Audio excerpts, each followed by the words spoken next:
Daghan mga tao naguna-una ani nga doon na sila lain-lain na mga pamaagi, mga escape plan para lang makaikyas gikan sa impyerno o makaadto dito sa langit. Now, una na pagabuhaton sa tao para maka-escape siya gikan sa impyerno is una, the good works plan.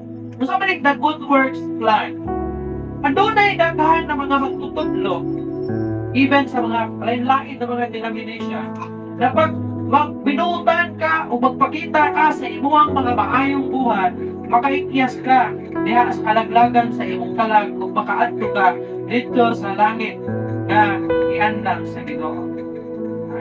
According pa sa survey na gihimo atong 2021, sobrang natunga sa mga Pilipino o porsyento sa mga Pilipino nagatuo na kung ang tao is magbinuutan o buutan ngayon siya na igo na kaniya na maka-earn siya o luna dito sa langit. Pero unsa man gyud ang gisulti sa Biblia? May tungod sa pamaagi para maadto kag langit. Tama ba nga kung buutan ka, kung maayo kang tao, aduna kay luna dito sa langit? Ano pangutano ng Biblia kung nakapag yun? Ang Episo, Kapitulo 2, versikulo 8, ngadto na sa 9, nag-ingon, it is by grace you have been saved through faith. Masa daw, pinaagi sa grasya, kamo naluwas tungod sa inyong pagtuo. And this not from yourselves, it is the gift of God, not by works, so that no one can boast.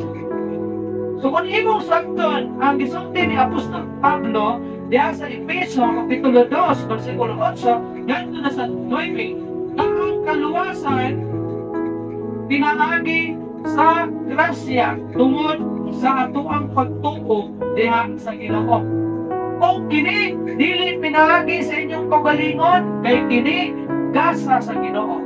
Dili pinaagi sa buhat aron walay bisan kinsa or bisan usa kaninyo nga makapasigan ko ini. So aduna bay good works na giiskutan riya? Naluwas ta pinaagi sa grasya sa Ginoo tungod sa atoang pagtuo diha sa Ginoo. Mao na ang pamaagi sa kaluwasan. Daghan man nag-isgot o nagatuo na faith plus works equals salvation. Pero dili na siya mao. Kundi ang pagtuo nimo sa ang Ginoo Hesukristo mao'y makaluwas kanimo. Unya, ang binuhatan resulta na siya, ang imong mga good works, ang imong mga maayong binuhatan, resulta na siya sa imuhang kaluwasan nga naangkon tungod sa imong pagtuo sa Ginoo. Ano ba? Kaya kung pinaagi sa maayong buhat, ikaw maka-earn o spay o luna, dapat dito sa gingharian sa Ginoo, dito sa langit. Ang problema, ano ko yung problema? Ano ba? Itang tanan, makasasala. Kung walay isang usa ka naton na walay sala. Ang ulo sa Ginoo nag-ingon, Roma 3:11-12. Ikaw niya, wala gayoy tao nga matarong bisan usa. Wala gayoy gusto na upuha o maayong mga buhat. Ang tanan, nagtinguha sa pagbuhat o dautan. See? Kung nato ang sabton, wala gyud bisan usa ka nato nga matarong. Ingon gani ang Roma 3:23 ingon niya, nakasala ang tanan o nahilayo sa himaya sa Dios.